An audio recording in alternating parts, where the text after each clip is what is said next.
Excuse me, Mr. DJ. Hey, check this out. We got a great show coming your way.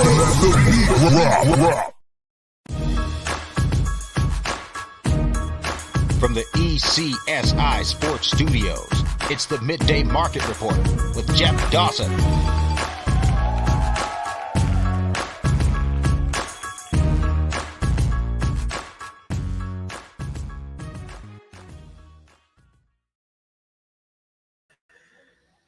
Good afternoon, sports fans from all around the globe.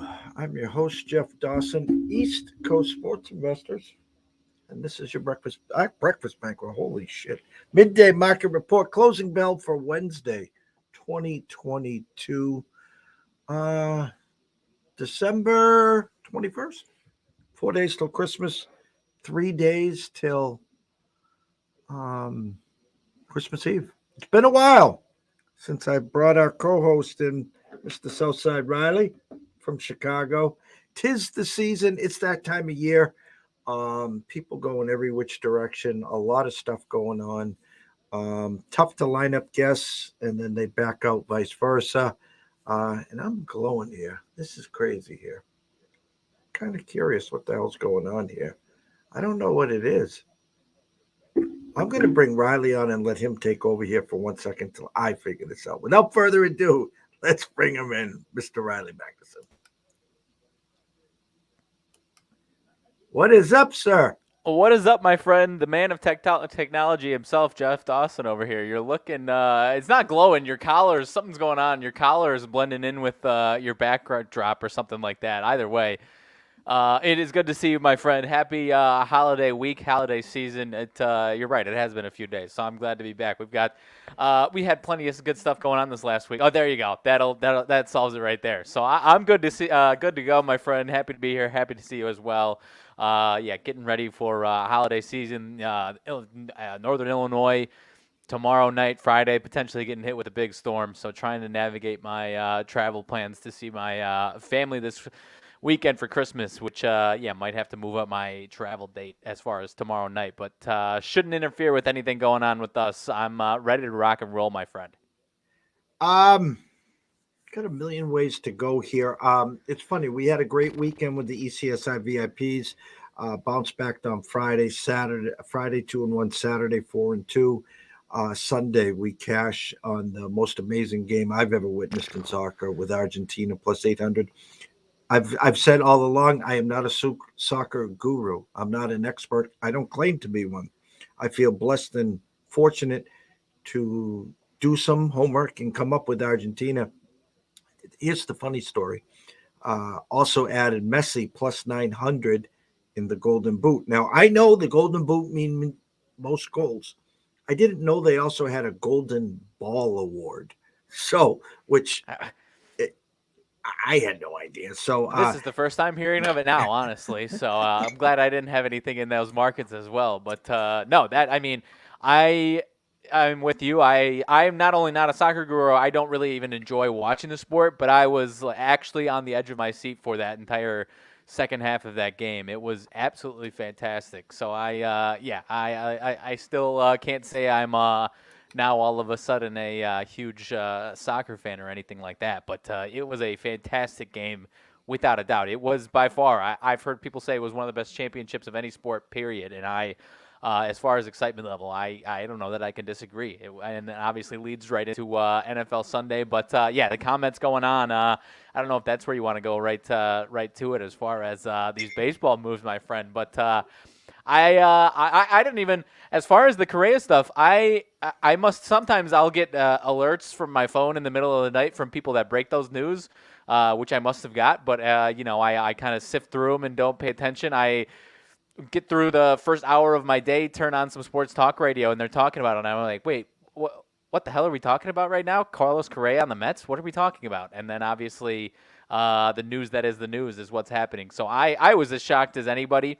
And almost, if I wasn't even watching, if I didn't turn on sports talk radio this morning, I don't know that I would have even heard it. So in the middle of the night, and I obviously saw the issues with his medical, physical or whatever yesterday, but I just, I've seen that before. I just assumed it would be, something they get through after a couple days and move on. But now to just completely flip to the other side of the country, I don't know that I've seen this too many times in my life. I don't know where to start. Here I have a lot of friends and colleagues that are Met fans, and I know one that's very cynical locally. And after he signed with San Francisco, it was ha ha ha, 13 years. Enjoy that old man the last 3-4 years. And there were four shortstops on the market. Yeah. I had Trey Turner number 1. I had Bogarts number 2. Mm-hmm. Now, I have Mr. Correa. There's issues with him. He was supposed to be the next coming of Mr. A-Rod. There was no doubt about it. He won some championships with Houston. They said, we got a rookie. We're all set. He bet on himself in Minnesota. He was going to show and prove to the world, listen, I don't need Houston. I'm going to go and turn Minnesota around, and I'm going to prove my worth. Well, he didn't, and he opted out. Now, this just came to me as good afternoon, TJ. Congrats on Correa. I heard the numbers, by the way. Their payroll this year is going to be like $500 million or something stupid. They're going to pay $100 million in luxury tax, over $100 million, that is. And the funny thing is, this guy spent $800 million in free agency. Of course, don't forget Brandon Nimmo. And, of course, they have over $95 million a year now tied up with 2 Hall of Fame pitchers with Verlander and Max. But I'm just saying, hey, they'll probably be there in April. They'll probably be there in May. And you can mark this down. Verlander will take some time off in the middle of the summer, and I expect Max to too as well, because you need them, obviously, in October and hoping to play in November. Swanson, if you really dig deep here, he got the deal of all deals. It's 6 years. And it was just an AAV of $25 million. But here's my conspiracy theory that I just thought of. I just thought of this. Giants have buyer's remorse. There's a problem with the physical. Steve Cohen calls up. He's a free agent. Bing, bang, boom. It's done before the Dodgers could sneak in the back door. They were all in on Judge. They didn't get him. Right. Carlos Correa, because they had him for a few days,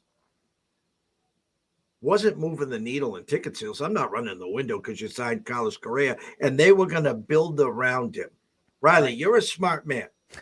You're a smart man here. Why would they have buyer's remorse? And who do you think they might spend $500 million on? As far as why they had the 13 years for just about anybody would have me having buyer's remorse unless your name is Aaron Judge and it actually is moving the needle on ticket sales. As far as they are concerned, sure. For the Mets, I mean, the more the merrier as far as the spending spree. Kind of that. But who would the Giants pull the plug and say, you know what? Let's rethink this. Who is the now Soto? Good answer there was Soto. The Giants. Ohtani. There it is, right there. Yeah, there it is, right there. I see what you're saying. Yeah, it's Shohei. Right. And TJ saying Soto would maybe be a second there, and had they had the opportunity, obviously they want to Judge, and they wouldn't have buyer's remorse as far as that's concerned. No. But no, you're right. Carlos Correa he's a really good player, and if could this work out for whoever has him? Yeah, but like you said, for a 12, 13-year commitment. In their case, the Giants' case, it's not moving the needle to that level. It doesn't guarantee you, it doesn't guarantee you're the favorite in the NL, let alone your own division. Not saying they wouldn't be, but or wouldn't have a shot and be a good team, but you could still be an 85-win team with Carlos Correa for the next 5 to 10 years, or 13 obviously. So, and could they have built around him for sure? But it's not that type of name that is moving the needle for your fans to jack the to triple the prices on tickets, sell it out on 100 or for 81 games, whatever. But no, back to Dansby Swanson. Yeah, whatever 6-7 year deal it was. He's 28 years old. That's perfect if you're a team, and obviously in his case, he's getting like you said, I think it's 25 million a year. So I would imagine both sides are happy. Would he prefer longer? I don't know, but maybe you don't want to stay in one specific location for 10, 12, 13 years. Who knows? So. No, good for them. I know the Cubs wanted to get one of them done. Cubs fans would have been obviously pretty upset if they got none of those guys. So, and I think would they be happy that they got, if I'm, thinking of Cubs fans, would they have been happy with one of these guys for 12, 13 years and, that they opened the pocketbook? I think so, but I think they would prefer, given the opportunity, maybe it's because they already, did this deal, but I think they would take the 7-year deal, in Swanson's case, who, could Carlos Correa be better, head and shoulders better than Swanson for the next 7 years? Sure, but it's not like it's going to be, an extra 10 wins above whatever Swanson is. Could he be a little better? For sure, but I think they're pretty happy with the 7-year deal, 6-7-year deal, whatever it is for Chicago. Yeah, so it just came across, to me, and the Red Sox obviously not spending money. So how many big market teams are there? And then just take a look at it. The Padres have got their pieces. Machado's probably going to go out to free agency next year. I don't know what they're going to do with Tatis. Rumor has it they're going to shop him. I don't know if you're going to take 30 cents on the dollar there. The Mets just keep, spend. The Yankees aren't afraid to spend. But again, when you start to play this out and you say to yourself out loud, listen, guys, I'll spend the extra $100 million knowing I'm going to have Shohei, who wants to stay out west. He's already out west as it is. We'll move him in. He'll play the outfield. He'll DH and he'll pitch every fifth day. And then there goes TJ Mets signs. Yeah. If they sign Shohei, TJ, listen, if they sign Shohei next year, God bless you, because oh my God. Yeah. No, 100%. And yeah, as far as the buyer's remorse, I off the top of my head, I don't remember what Correa's AAV was for his, 13-year deal with them. But, I would imagine they'd be more willing to pay an extra $15 million a year for Ohtani, $25 million a year for Ohtani, whatever that, blank check, as opposed to, opening up the book for Correa. Could he help the Mets? Absolutely. But yeah, to that level, I think it's it's a move that probably could be looking bad. It would have been looking bad for the Giants' case in 10 years, not 8-9 years, as opposed to actually getting someone that's moving the needle to that degree, like some of these other guys would, because he's not over there for San Francisco. And the funny thing is, and I reached out to someone and I didn't even know. Now I'm aware. I was like, "What is Lindor moving to second?" No. Correa's playing third, and I just had to laugh right there. Now I will say this out loud, guys. Hey, you've filled in some holes. You needed some hitting. You got some hitting. I didn't put you above the Braves right now because I think the Braves go as far as Strider goes. If he comes back and he's healthy like he was early in the year, good Lord have mercy. Good luck there. But I got you guys right there. 1-2. Yeah. I still got the Phillies in third. And obviously the Nats way down there. But it is what it is. Congratulations. You won the hot stove. You won the offseason. And there hasn't been a team that I can remember that won the hot stove in December and was playing in October. So you got still some work to do there. Congrats with the Packers. A nice win. A.J. Dillon now rounding into form. Fantasy football update. We posted a 170 with 2 points with Miles Sanders, 2 points from the tight end from Denver, Dulcich, and Zay Jones on the bench. And so we have 37 points out of the overall $200,000 prize with 2 weeks to go. So we're in striking distance. Nice. We didn't lose it in the first week. Got a lot of questions. I got a wide receiving core there of Jefferson, Pittman, Hopkins, and we play Gabe Davis because we got Josh Allen. My running backs are Stevenson and Sanders with A.J. Dillon, and now Deion Jackson with Taylor out. So I have that flex spot that I'm like, I need a big 30 points. If Aaron Jones ever would not play, I would roll A.J. Dillon in there. But the split's there, warm conditions. It's going to be minus 11 for Josh Allen in Chicago, they said on Saturday. What the hell's going on there? The weather, and like I said, I haven't looked as far as Sunday is concerned. I heard snow It looks like the snow has moved up to what originally Saturday. was. Don't forget, these are Saturday games. Sunday's Yes. only 3 games. Yes, correct. Thank you for. I actually would have forgotten saying that for the Bears and Bills case. Freezing. It is absolutely going to be freezing.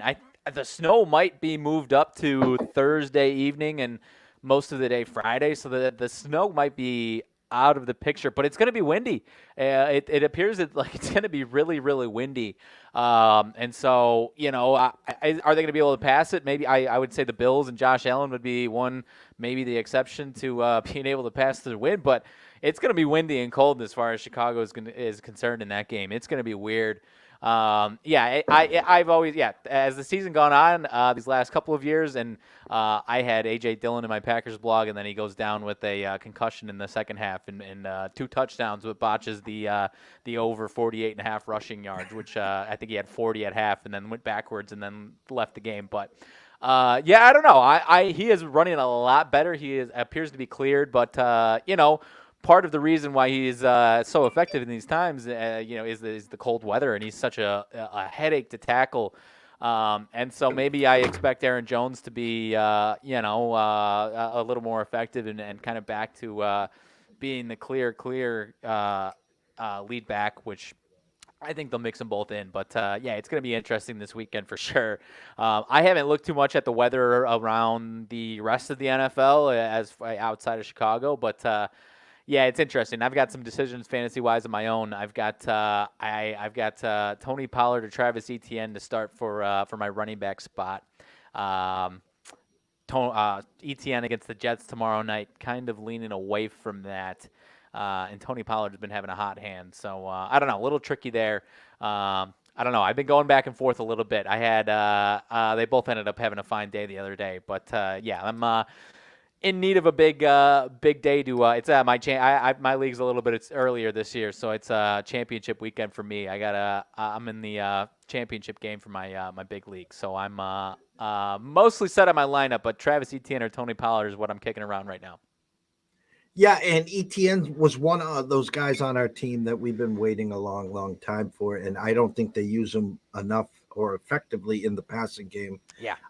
And that is hurt. And we got the 40 burger on one of my teams from Ingram 2 weeks ago. Like I said, Zay Jones only had 6 catches, but he got 3 touchdowns. So yeah. I hate to chase points. We need the big week again from Josh Allen. So therefore, I do remember in Kansas City, Gabe Davis scoring 5 touchdowns last year, and I just hate to have him on the bench when that happens there. Trying to find something here for. Fortunately, my guys, I've had Jerick McKinnon on my bench putting up a couple monster 30, which like I said, I had a bye week, and then I won my semifinal going away this past week and was fine. But it's a situation where if he has 10 carries for 8 yards and 2 catches, then I'm going to be guys that I've been rolling with all season long have 15 points. I'm going to be pretty upset with myself. So. Those are the ones I can live with if a guy like that is going nuts when I've got other guys that are borderline studs. You know what I mean? And here's a comical. My buddy Sean Childs from Sports Illustrated won 2 seats to New Orleans last weekend for $2.5 million. There was 200 swings. He had 2 of them. One of his teams, he took Pacheco over McKinnon. He thought they'd get out and they'd be big lead and they'd run the crap out of it instead of the other way with McKinnon going off there. TJ, your question about defenses. I currently have the Chargers ranked at 13 with a 7.2 this week.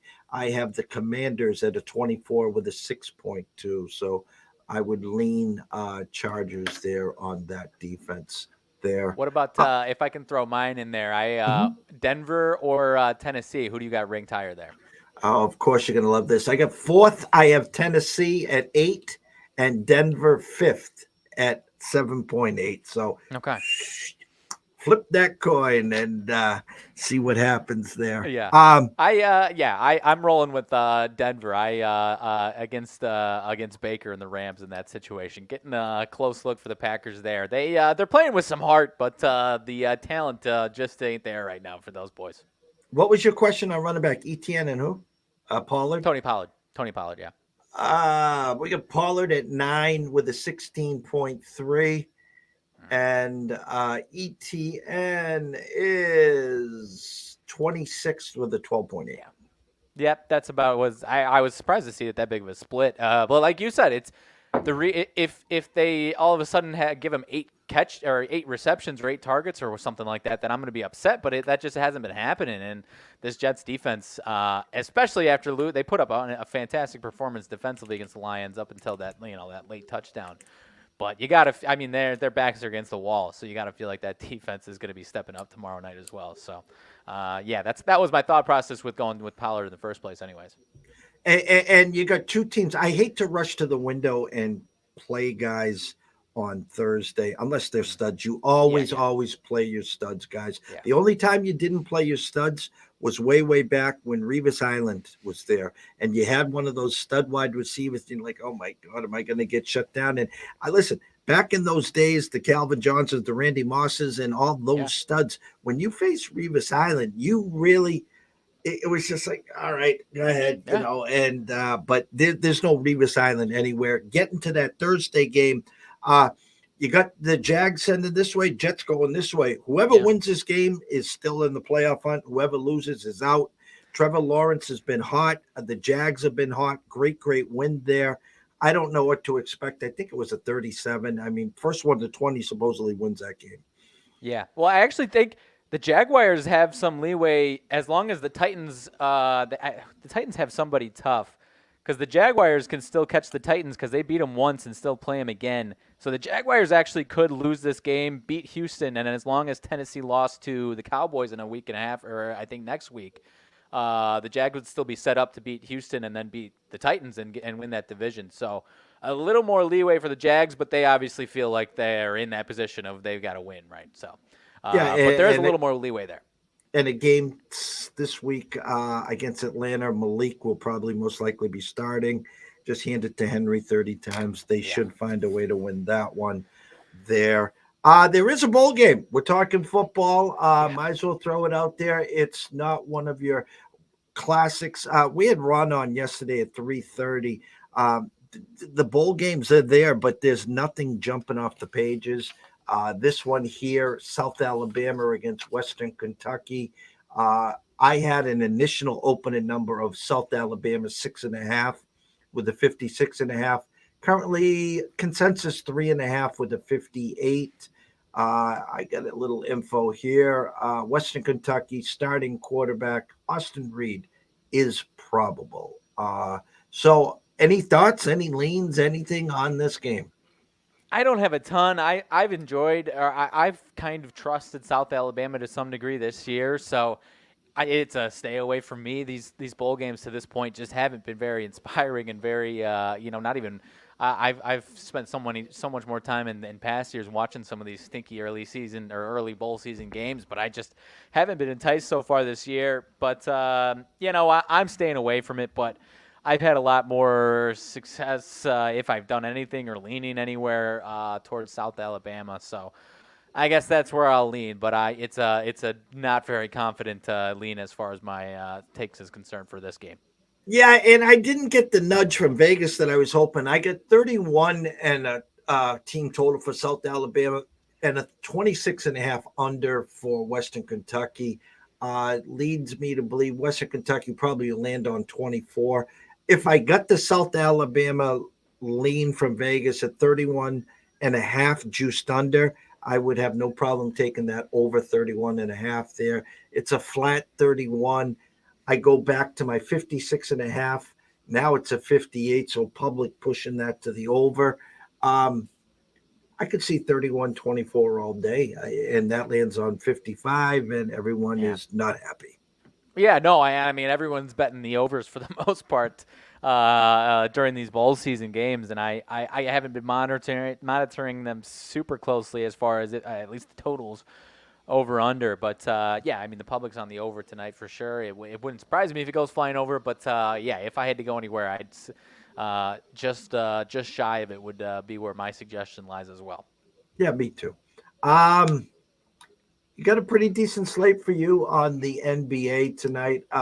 we haven't talked in a while. I just find it comical. Celtics come back from a great West Coast trip, and in come the Orlando Magic, not once but twice, and beat them both times. One game without Tatum, one with them. And I thought one of the locals said it best.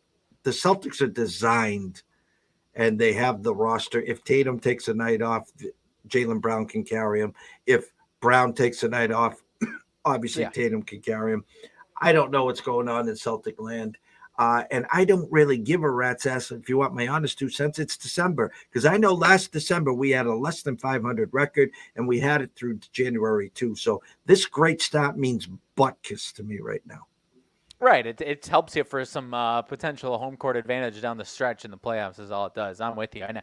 Hey, man, and the Orlando Magic, that was one of my teams. I felt like I had some egg on my face the first few weeks of the season. Now they're I don't remember what their win streak was, but now 11-21, I mean, after the start they had. So, and they've got a ton of talent. So anytime, they never surprise me if they lose by 30 or when they go on these runs. I mean, that's going to be what they do all season long. They've got a lot of young talent that it's one of these teams where would it be nice to add a top 5 piece in the draft again? Yeah, but also at that point where you've collected a bunch of talent and now so many of these young teams, at some point you want to get them some actual winning experience when you're trying to win. So I think that's kind of where they're moving into. But my Bulls, I mean, I don't want to rant too much about my Bulls. They finally get the win last night, but you're getting reports of guys not seeing eye to eye with Billy Donovan, Zach LaVine, what's going on? So, which really wasn't a surprise if you read their article. It's kind of what you watched. At the same time, it's a bizarre situation though, because by all accounts, it's not any personal issues. It's just frustration from losing all of these games and things not working out. So finally, bounce back and get a win last night. They've had so many bounce back opportunities this year and fell flat on their face again, but finally get it done against a Heat team that to that point had been kind of turning things around, and I think won 4 in a row up until last night's case. So I still echo what you and I have been saying as far as a few of these Eastern Conference teams, especially the Heat being one that will turn it around. I mean, turn it around. They obviously haven't been in the dumpster, but turn it around to being a well above 500 team, and they're starting to look like that. So, pretty hefty slate tonight. I don't have the strongest thoughts. You got a couple of good games though. Milwaukee and Cleveland is maybe the must-watch game of the night. 2 of the top 3, I think it is now. Still 2 of the top 3 in the East. Yep. Milwaukee's taking that number 1 seed from your Celtics now, but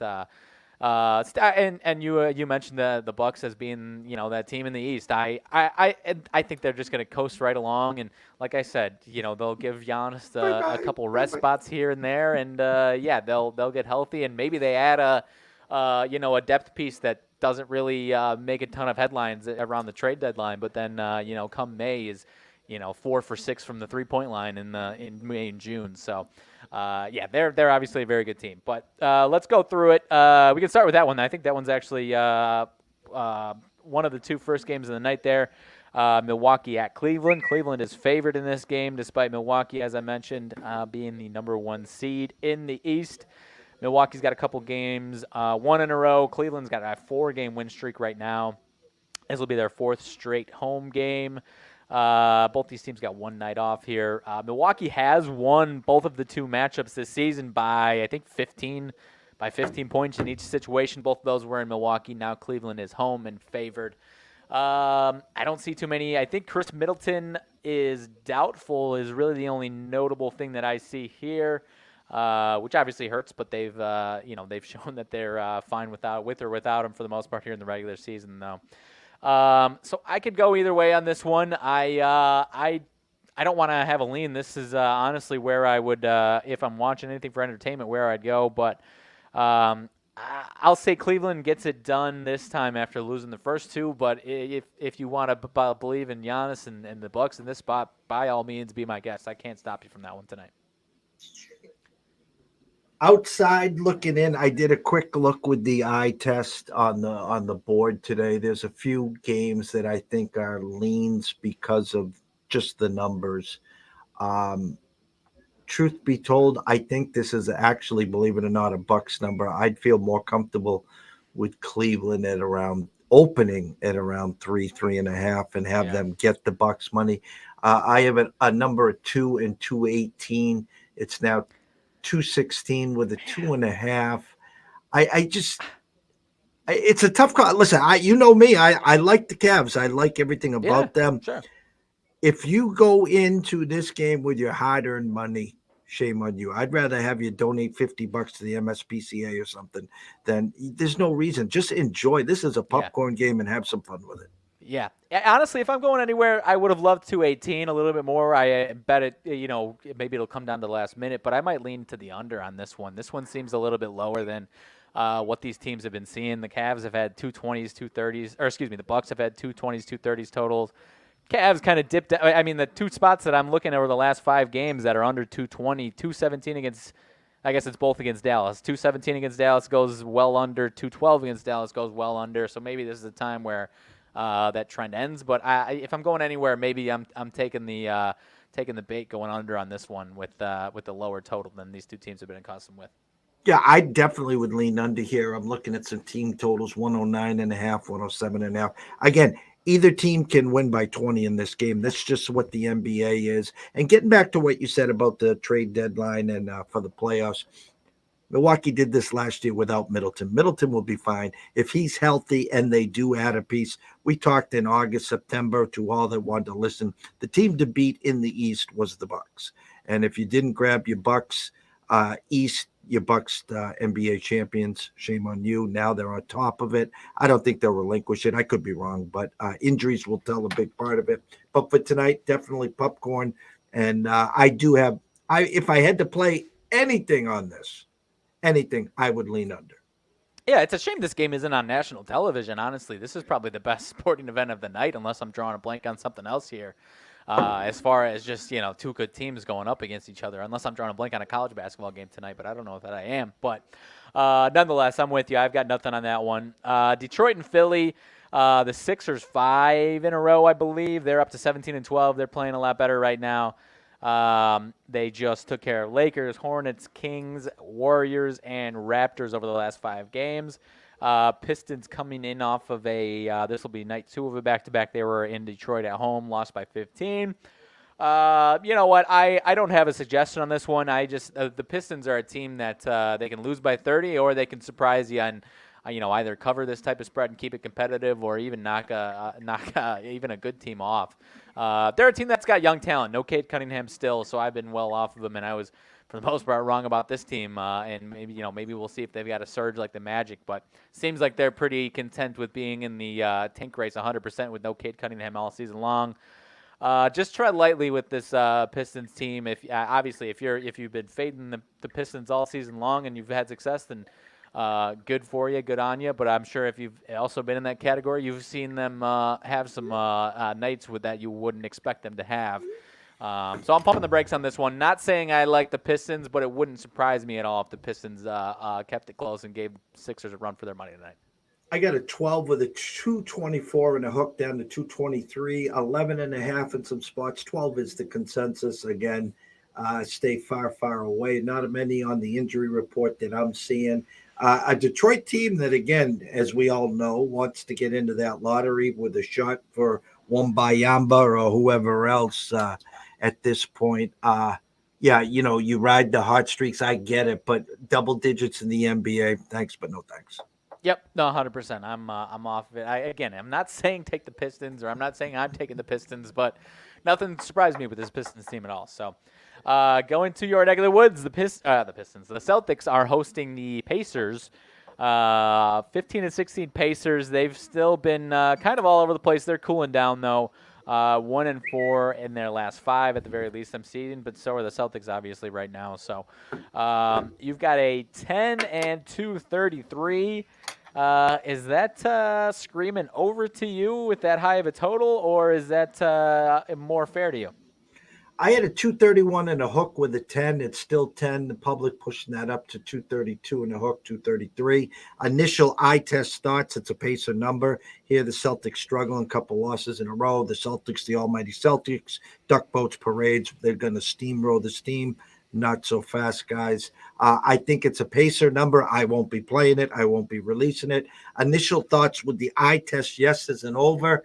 I'm seeing current team totals 121 and a hook and 111 in the hook. So basic math gets me to 232 there. Hence the 232 number.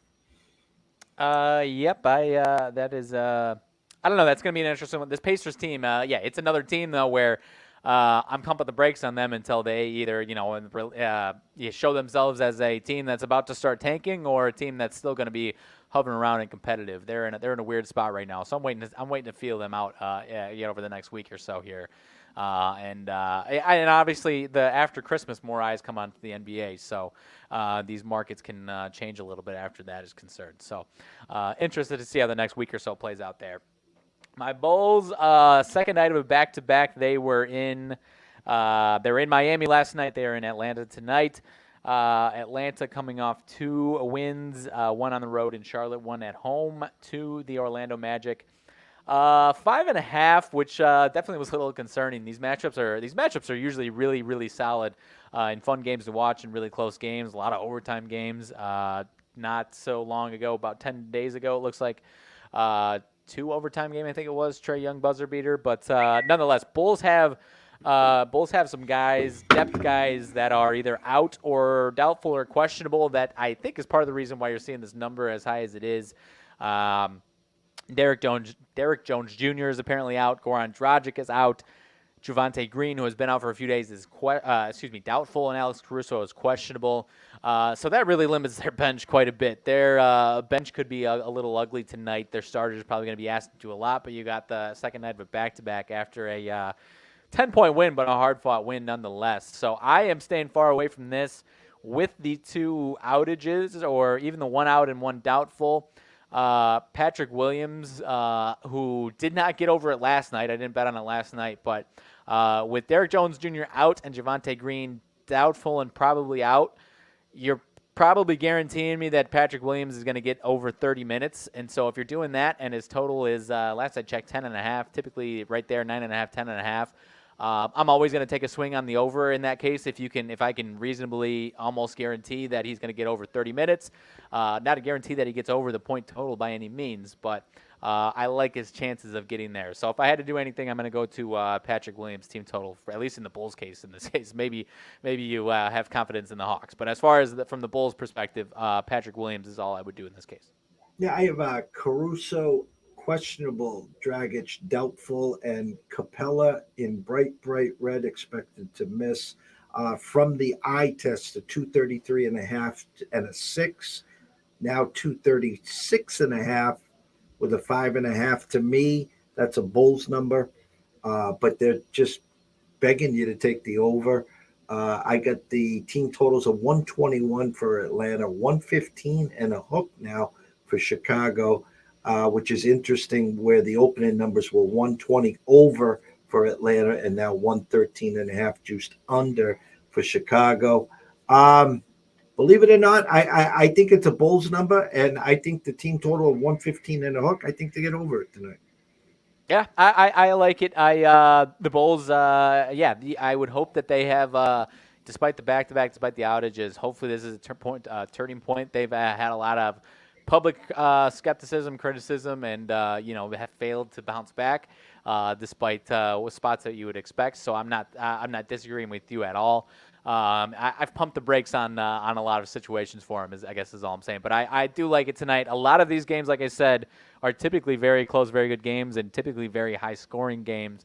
Not a ton of defense. If you're telling me Capella's out, I'm also interested in maybe Vucevic having a nice night. He had a huge night last night, so maybe you've got a hot Vucevic leading the Bulls to another victory and going over whatever. I haven't looked at his point total. I imagine around 16.5 or so. So, interesting spot there. The Bulls need to alleviate some of the tensions here in Bulls land right now. Otherwise, the hot stove is going to be pretty damn hot for the Bulls case right now, my friend. I agree. I told Billy when he was back in Florida, don't go to the Bay. What are you doing? Jeff, I just want to try it out. You tried it out once. Come back. The water's nicer in college, and I got to go try it in Chicago. Okay. All right. He didn't listen. It's interesting. He got a kind of a shadow extension that wasn't publicized until a few weeks ago. I don't have he's still very much I don't have negative thoughts towards him. I don't have the most positive thoughts towards him. So he's still got a lot to prove as far as Bulls Nation's concerned. But going to Madison Square Garden, I believe this is also second night of a back-to-back for the Knicks. They are winners of 8 in a row, I believe it is. Yes, they just won against Golden State last night. It was a huge win, almost 40-point win over the Warriors, no Steph. The Raptors are coming in pretty ice cold, so go figure. It is a 1.5-point spread for us here tonight, my friend. The Raptors are ice cold. You and I this has been my team that I think in the East is going to turn it around. I believe in this Raptors team a lot more than what their record says. So if I'm doing anything, I'm interested in the Raptors here tonight on this game, pretty heftily here in my opinion. Gary Trent questionable, Quentin Grimes doubtful, and in bright red, Obi Toppin expected to miss. This is hands down a Toronto number. I know when I go run to the window with Toronto on numbers like this because I was born at night, not last night. This is a hot Knicks team versus a frigid Toronto team. This is a Toronto play. If you want to play Toronto tonight, here's what I suggest. Split the unit up, take Toronto first half, and then play them also for the other half in the full game.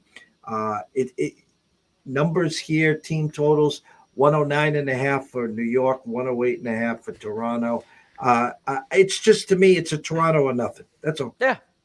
By far, and I mean the team total. You said after putting up 132 at home against the Warriors last night, now you're giving me whatever 109, 110. I mean, this is tailor made for what I like to do as far as the Raptors, and like I said, I believe in the Raptors as far as that's been the team you keep mentioning the Heat, and I agree with you. The Raptors have been the team that I mention as a team that I believe to go in the. They were hovering around 500 now, 5-6 in a row losses. So I'm firmly leaning towards Toronto with you there as well. The first half I like. The Knicks are a fantastic first half team, but the fact that they're it's only pick 'em or -1, another spot as far as that is concerned as well. So I agree. I like splitting it up a little bit there with the first half and full game there. So Brooklyn is hosting the Warriors. Warriors sticking close by. They lost obviously to the Knicks last night.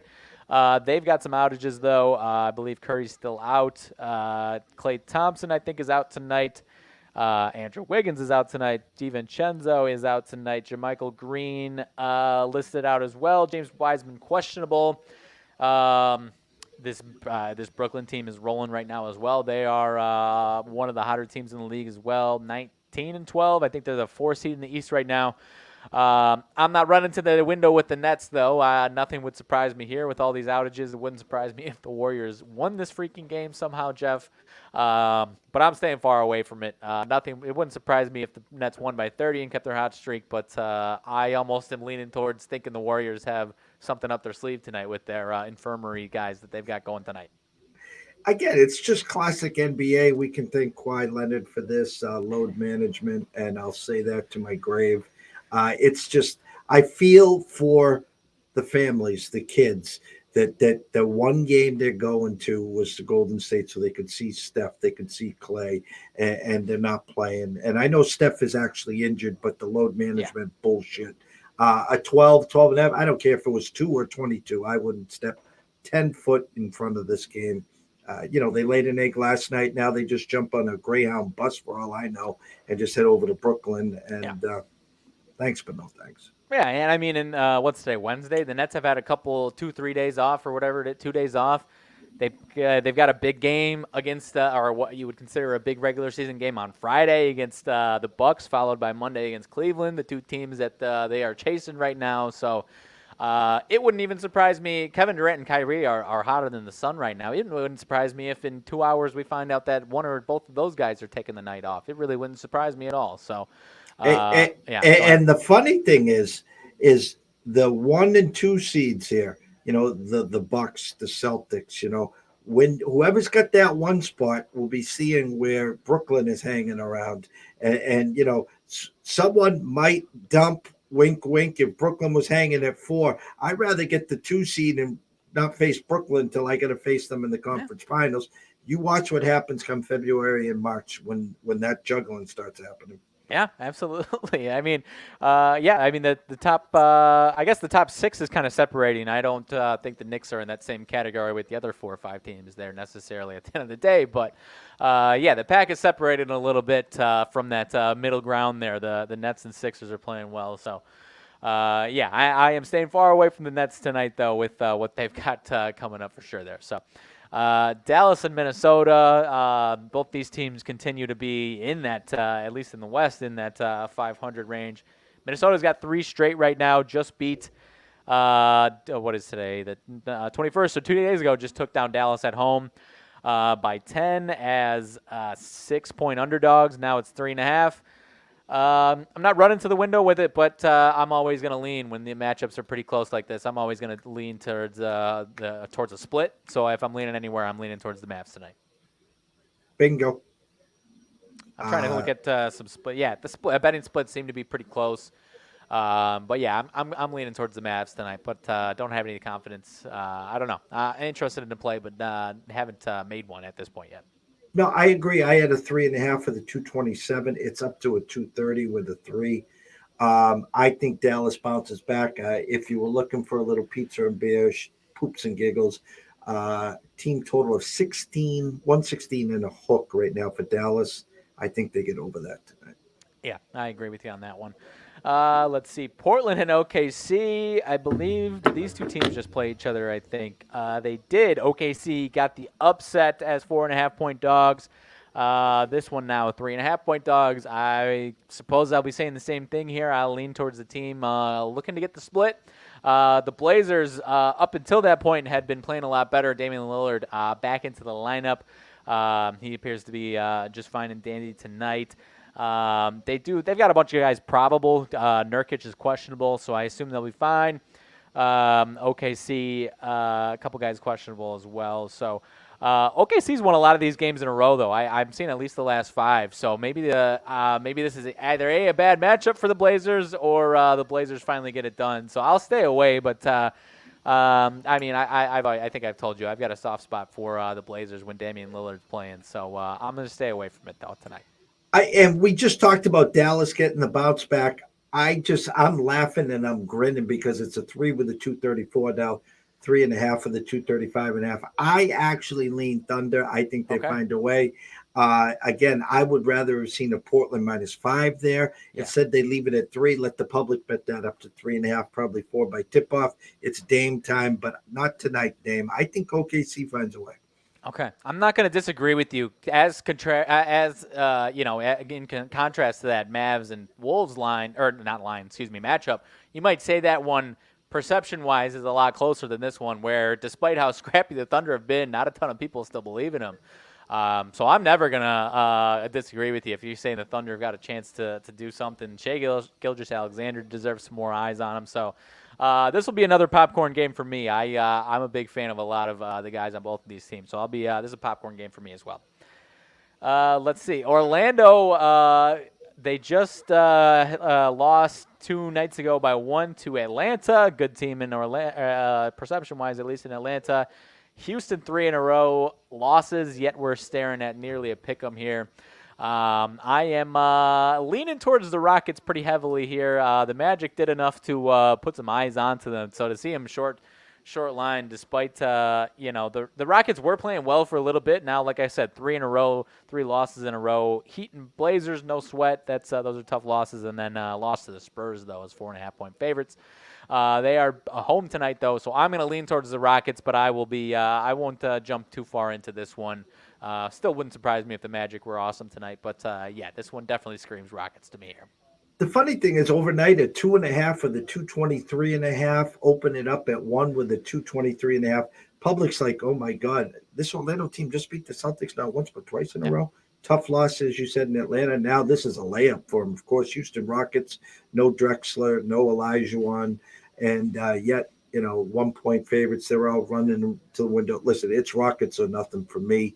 If you needed to scratch an itch there, again, Rockets first half, Rockets full game, split that up there. But it for me, the number just, listen, if you gave me Orlando -3.5, 4.5, 5.5, I'd respect it. But you're going to give me a 1. Thanks, but no thanks. Yeah, definitely. And as far as the Rockets, they are going to be in that tanking conversation, but they now have, with Jalen Green and Porter Jr., they are kind of in that spot where they're looking to, while tanking, still kind of looking to get some experience and win some of these games. So, maybe I don't know, maybe they put value on the tanking spot here against a, potentially fellow team. But no, I think this is a Rocket spot. I think they're going to be looking to win this game here for sure tonight. So. Let's see, only a couple left. Lakers and Kings. Kings by 7 tonight in Sacramento. We are, I believe, looking at no Anthony Davis out for a little bit, obviously. That news came out a few days ago. LeBron probable, I think. Austin Reeves doubtful. Russell Westbrook questionable. It's Sabonis and Harrison Barnes questionable for the Kings. I'll respect the line for the Kings, but I am staying far away from these games, especially now with Anthony Davis out after how well he had been playing. So maybe the Lakers revert back to being a dumpster fire, and I'm interested in the Kings, but I will keep my money for this game tonight. Agreed. The thing that jumps out to me was initially a 5.5 with a 238, now a 7 with a 240.5, or even a 241. Get your popcorn. Get your popcorn. Get your popcorn. This is an NBA All-Star game. Sacramento might score 130 tonight. The Lakers might score 120 tonight. This should fly over the total. The only play I would have here might be on the over, but again, you don't know what the Lakers are up to. And Sacramento, when they get these chances to say, "Hey, you're hurt, you suck, it's our show," we'll see what they do. Yeah, some maybe past 25 years take some licks when they can at these Lakers. I think they've won 4 in a row against the Lakers, so they're established it a little bit. They've taken advantage of some weak spots here for the Lakers, or maybe I think a couple of them are preseason, so maybe only a couple here in a row that I saw there. But either way, I agree. It could be some fireworks tonight there for sure. So, Charlotte and the Clippers. This one is in L.A. The last game is in Sacramento. This one in L.A. Clippers hosting the Charlotte Hornets. I believe here, I always got to double check the injury report for the Clippers. I see Paul George questionable, Reggie Jackson, Norman Powell, Zubac, all questionable. I think Kawhi is, as of now, at least in the lineup, my friend. So, who we'll see as far as that is concerned. Hornets, I don't know what their losing streak was. They had a pretty hefty losing streak that they just knocked off. Beat the Kings the other day. Clippers playing well. I don't know. Think the Hornets could get a couple in a row before things are done. I'm not rushing to the window, but wouldn't shock me if the Hornets were a little bit live tonight. 225 with a 7 and a hook, now 8.5 for the 226. The one thing that I look at, Rozier was questionable, by the way. I lean under here. Listen, the Clippers, I saw enough against the Celtics, and I see what they're doing. And I talked to Julian about this on Tuesday. If you don't have any Clipper to win the West, Clipper to win it all in your portfolio, you got to find a way to get some of that in there if healthy. And it's a big if. Yeah. If healthy come playoff time, and both the Paul George and Kawhi are playing and their bench is healthy. Yeah. I don't see many teams in the West, I don't care what Golden State does, beating them in a 7-game series. I just think they'll wear you down. Again, can Kawhi and Paul both play in a 7-game series without sitting out a game in between? I don't know. No one knows, right. But you need them in your portfolio at some point. But I think this game goes under 226. Yeah, and I told you, I think last week when we were talking, I wasn't leading that bandwagon of the Clippers all offseason. I was quietly in the, kind of peeking out the window, waving and say, hey, I kind of like the Clippers this year.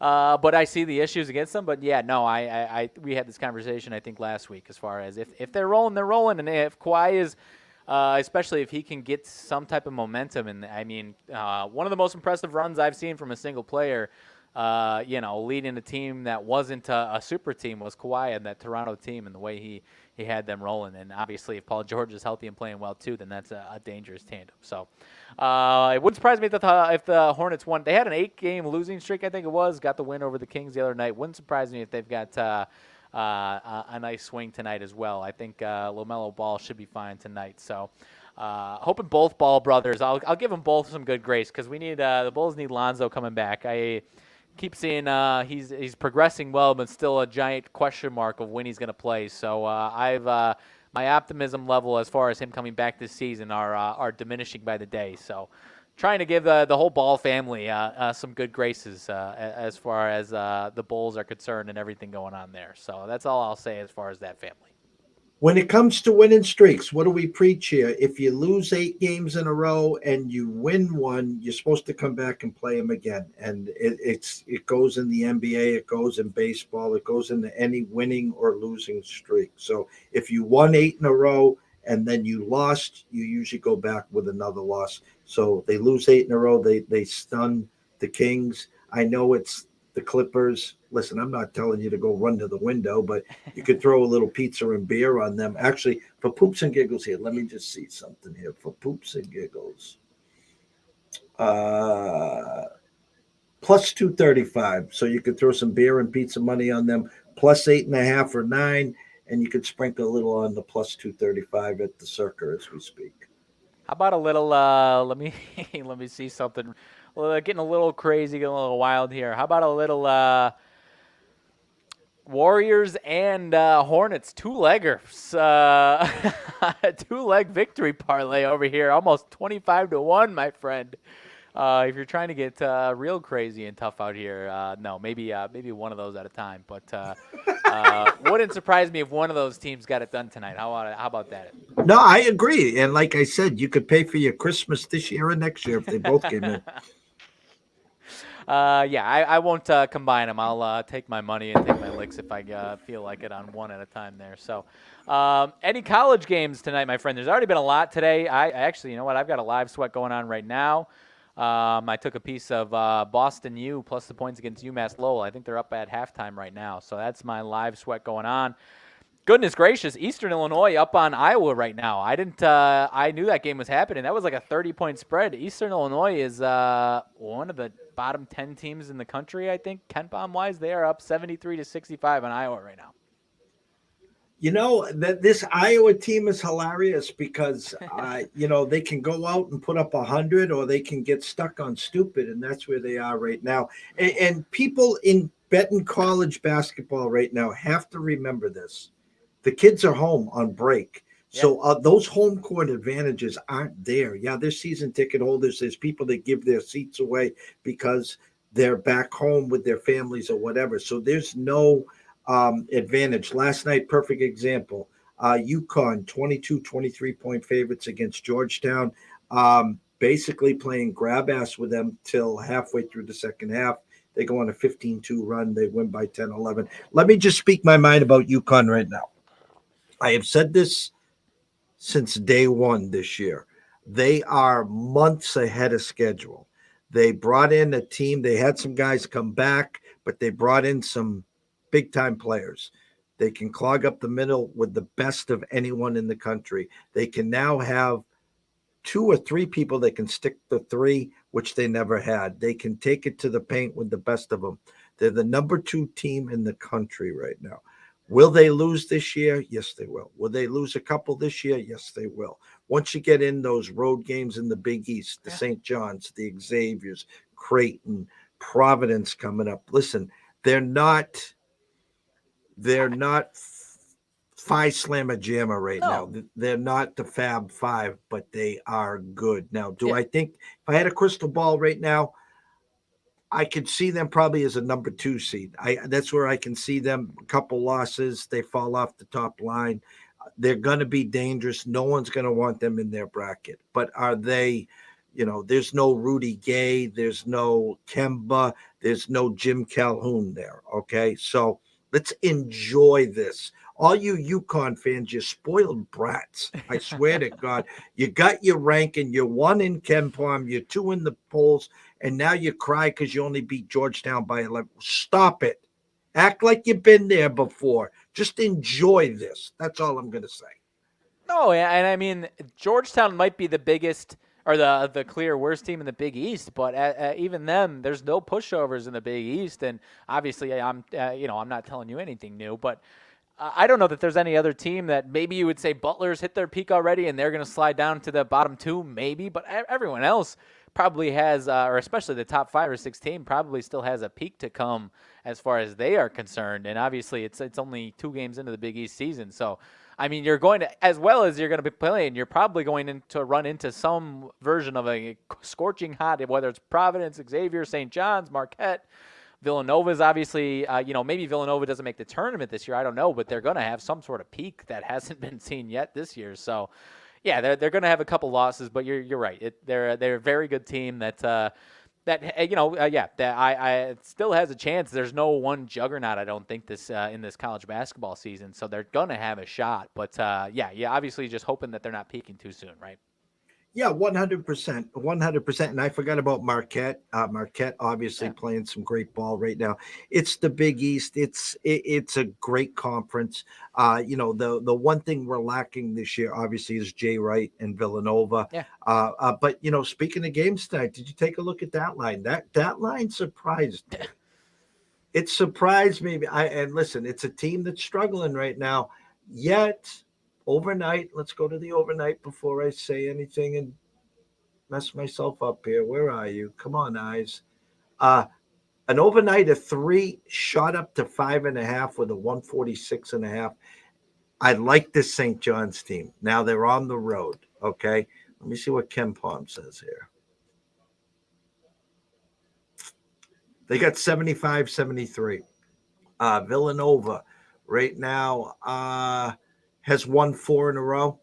They just beat St. Joe's by 7. They beat Boston College by 21, beat Penn by 11, and Oklahoma by 4. That started a nice little run here.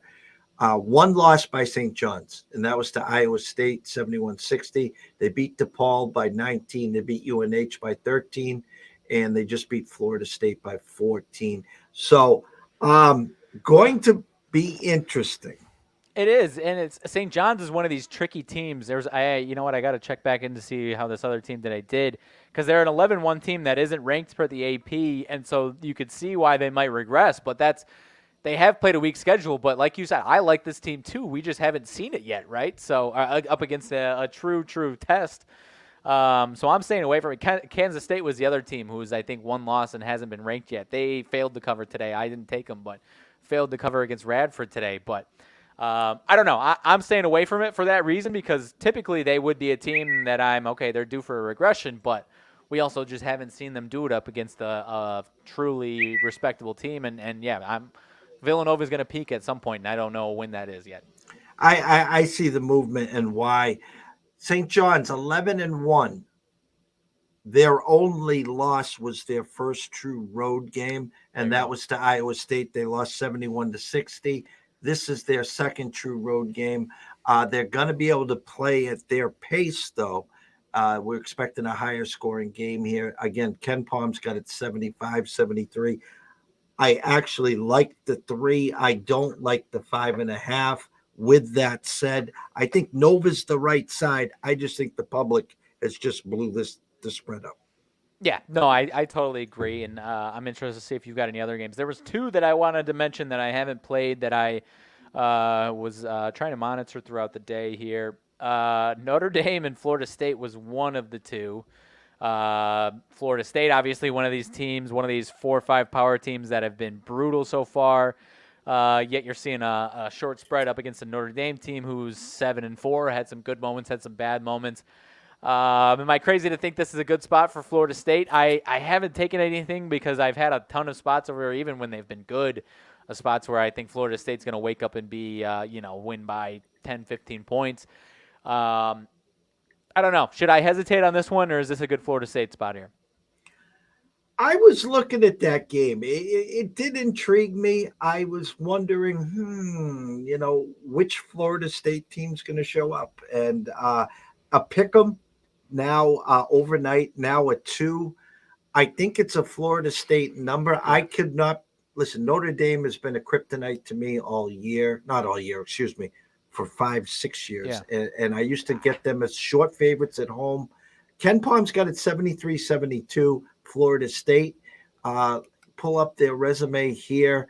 They just lost to St. John's by 14. In between, They beat Louisville in upstate, USC upstate, and Mercer. So if you want my honest 2 cents, a 3-10 team versus a 7-4 team, I was born at night, not last night. I would be taking Florida State tonight. I'm there with you. I think at the end of the day, I think I'm leaving it on the desk. But it was that was one of my ones that I starred 3 times, but I've hesitated on it about 10 different times. But Notre Dame. I've had more success with them in underdog spots when they are that. Why is this one so short? Notre Dame has been playing well, and then they show up at home and they I think they've knocked off Kentucky a couple of years in a row, and they have certain spots where they're come out of nowhere, and I've had more success with them in big underdog spots as opposed to betting against them when it looks like they are due for some regression. So I'm with you. It's Florida State or nothing for me, but both of these teams have fooled me a few too many times over the last 2-3 years for my liking here tonight. Now, I think Florida State would be the side again for me. Again, 2 tough losses, Marquette and Georgia, one on the road. And here's the cherry on top for you. It's the first true road game for Notre Dame tonight. How's that sound? Yep. And there was another part of it that I was interested in. I've had some success with teams that have lost their first conference game, kind of feeling like they need to bounce back heavily in that second game. So I think that was why I hesitated. Notre Dame's 0-1. That was another hesitation for me. But, I still agree. Florida State's the right side. Sticking in that conference, the other one that was interesting to me, Clemson and Georgia Tech. 9-3 Clemson, short favorite against Georgia Tech. Georgia Tech has won 3 of their last 4, but Northeastern Georgia and Alabama State lost to UNC. Kind of lean towards Georgia Tech, but no full confidence either way in this one. What about you? I was looking at that number. It made no sense to me. I like Georgia Tech in this spot. Had success with Georgia Tech in the past. Clemson basketball, forget about it. I'll never forget. I released a couple of years ago Clemson short dog at home against Virginia, and I think at halftime Virginia was up 35-8 or something stupid. It was like Clemson's like my Maryland. Clemson is like my Maryland. I whenever I bet on them, I've had that type of issue. I've had some success betting against them, and Georgia Tech, for whatever reason, I've had some success with some of these, middle of the pack teams in the ACC or so. So I've had some success in the ACC so far this year. Which I usually is, obviously I'm the Big Ten guy. Usually ACC is my number 2. Last year it was not the case. So far I've had some success. So, I'll lean towards Georgia Tech as well, but I'll keep that one off for now. That one was one that I've been considering pretty strongly though. Let's see. Anything else? Tons and tons of games tonight. As far as Big Ten goes, Michigan, UNC. Michigan has been, I've mentioned, one of the teams that one of my kryptonites as far as college basketball betting goes. So I'm staying away from this one. Feels like kind of a statement for UNC, but if you want to tell me I'm wrong, feel free to tell me I'm wrong. A 4.5 with a 153, now 5 to a 155. Everyone flocking to the over here. Looking at some notes here. Doubtful for Dunn for North Carolina. Let me see where Ken Palm is leaning here. Number 2 ranked game. The number 1 ranked game tonight per Ken Palm, TCU at Utah, which is kind of comical. They got Carolina by 5, 78-73 going under. After losing 4 in a row, they beat Georgia Tech by 16. They beat the Citadel by 33, and they just beat Ohio State by 5 in overtime.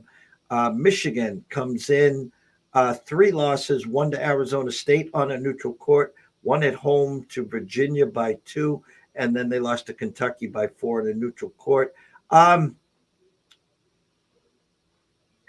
think Vegas is spot on. If I had to go to the window, I would take Michigan in the points. I think that the spread's too high, but I think Vegas knows something.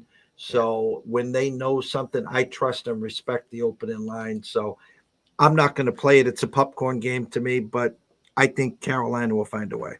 That's kind of where I'm leaning, but I've told you, Michigan is. As I found more time. Michigan and Iowa are tricky teams out of the Big Ten for me because you never know what to expect for different reasons. I've had more success figuring out Iowa. Michigan, I mean, we had the spot almost 2 weeks ago now. They came off. They had the hard-fought game, like you said, a home-fought loss against Virginia at home. A few days later, they play a hard-fought game in London to Kentucky, and then come back 3-4 days later as 4.5-point favorites against the worst team in the Big Ten, and then come out box the wire and blow the doors off of them. So, but then they messed around with Lipscomb a little bit though a few days ago. So I don't know. I'm out.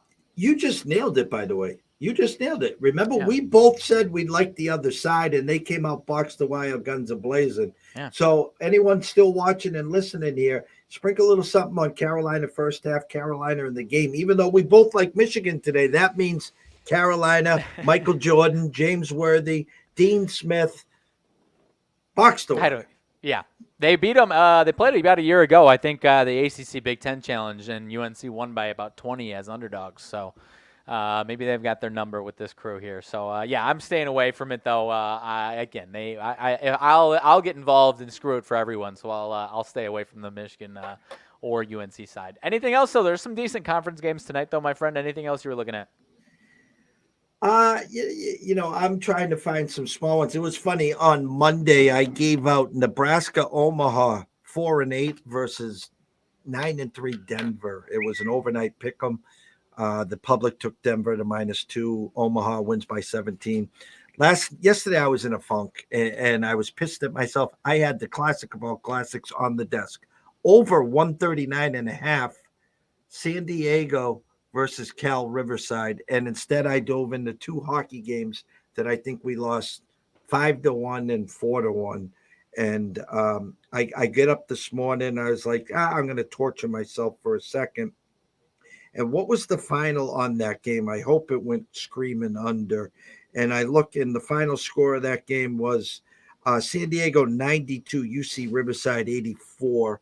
And, they only covered by 40 points. So the game that I saw, a couple games on a neutral court, St. Mary's, coming off a loss. I have it 9.5, now down to 8.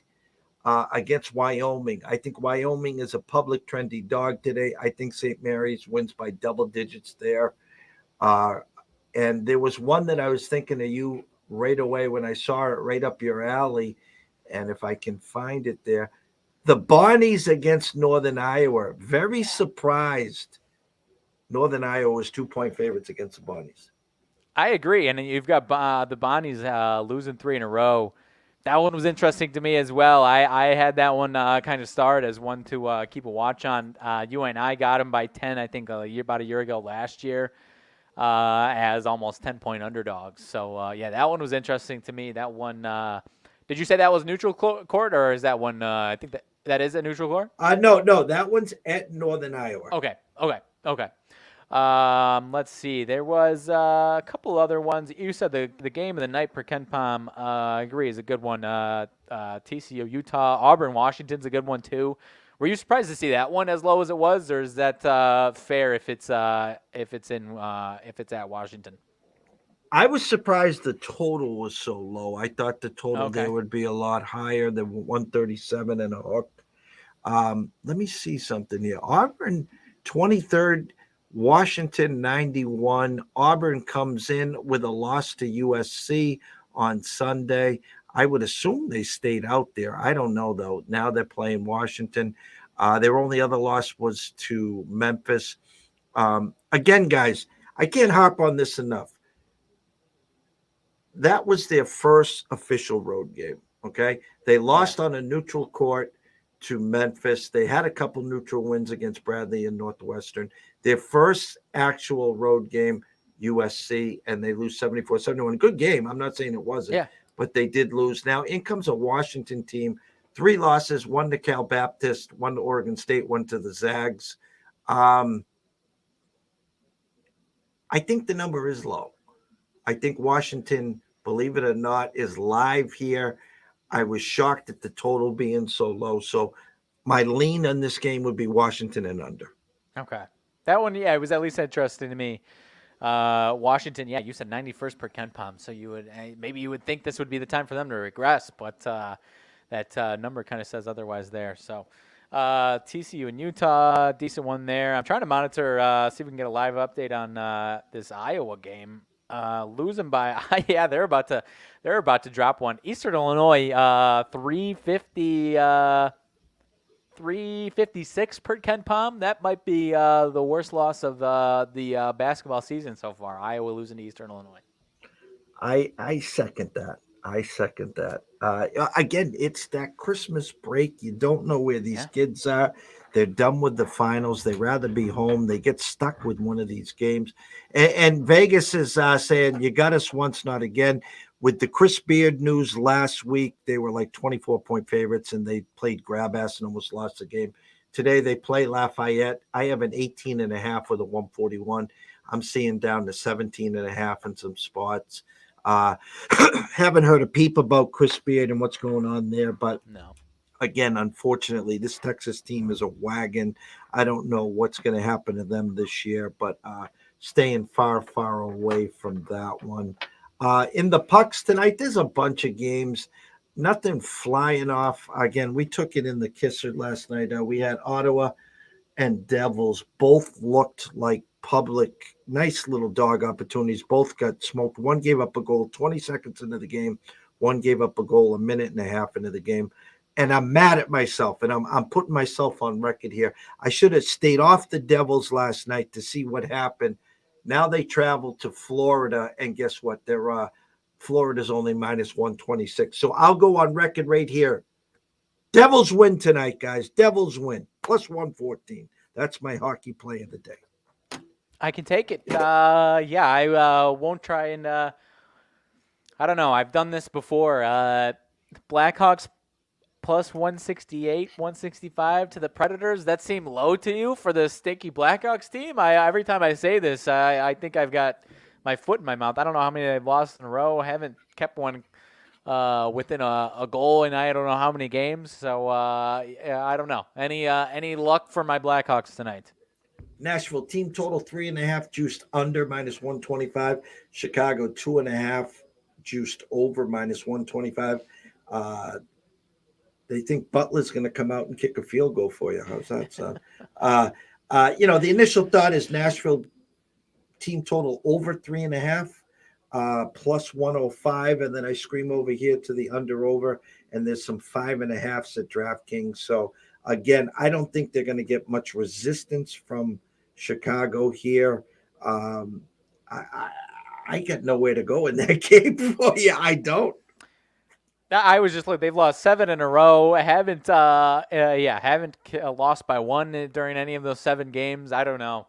And I haven't been. I peek into the NHL season every now and then, so I don't know what the hell's going on. But not the trade rumors are a little bit more actually buzzing than anything as far as the Blackhawks are concerned there. So I think that might be what we were talking about here the next couple of months for the Blackhawks.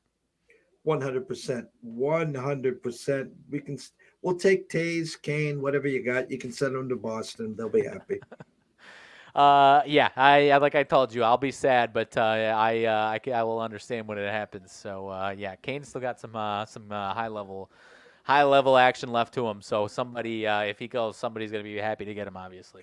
No doubt. And don't forget, Colorado lost for a handful of years. They were supposed to get the number 1 pick. They got the number 3 pick. They were very fortunate that what's his name there, Felton and Marker fell to him. And the rest is history. It takes some time. You were on top of the heap for a while. You faced us a few times. Now it's time. You got 2 legends on your team. It's time to ship them abroad, ship them somewhere. You can still keep an eye on them, get as many prospects and picks as you can get. You rebuild, take a few years, and next thing you know, you'll be back on top of the heap. I would love it. I as far as Taze go, man, he's like I said, I haven't been watching every single game by any means. I'll pop in every once in a while to the Blackhawks, but I'm happy that Taze is back to playing at a respectable level. I mean, there was very legitimate health concerns. I mean, they were keeping it close to the vest. Blackhawks fans were thinking that his actual life was in danger, let alone his hockey career. So yeah, if he's got still plenty of years left, we will be happy to see that. And yeah, Kane is my favorite player to watch in my lifetime, and always will be for a while. So yeah, I hope he can get some playoff hockey left in him. Hopefully for us, obviously, but it doesn't look like that's going to be the case. So yeah, we need to get a ransom for him. That's what we need. Tomorrow, 1:00, Andrew McGinnis. We were going to go today at 1. We were behind the paywalls, should I say. We were in the studios talking for an hour. And so we will come back at 2:30. Dan Alexander from Philly will be talking the Dallas-Philly game without Jalen Hurts and Minshew Mania back there. Jalen Hurts now not the MVP favorite, which is got Joy Taylor all up in a tizzy because she thinks if it was someone else, they would already have given it to him. So it's kind of comical there. Yourself and me will come back tomorrow afternoon if you're available to do a closing bell. We might do some talks, Big Ten, if anything, if you're not available on Friday. But it's that time of year where, again, we're getting closer. You got a big storms brewing. I just saw we're getting hurricane winds, 2-3 inches of rain. I'm waiting for Noah's Ark here. I guess better rain and wind than snow and blizzard. So that's for us coming up for Christmas Eve, Christmas Day. And then another storm after that where I don't know if it'll be cold enough for snow. So we'll play everything by ear. Mr. Lucky got family coming in. He won't be available this Friday. So everything coming to an end. Then next week is the New Year week where we get closer. We'll have finally the Final Four, Georgia, Michigan, TCU, and who's that other team playing? I forget. I think it's a Big Ten team, if I'm not mistaken. Okay. And so we'll break all that stuff down. So it's good to have you back. It's been a while. Of course. I was always glad to be here, my friend. I very much enjoy these conversations. Brett Bielema gets an extension for Illinois, so I'm happy as far as that goes, Big Ten and Illinois. So, things are looking up. Well, we'll have a good holiday season. Like you said, we'll figure some stuff out.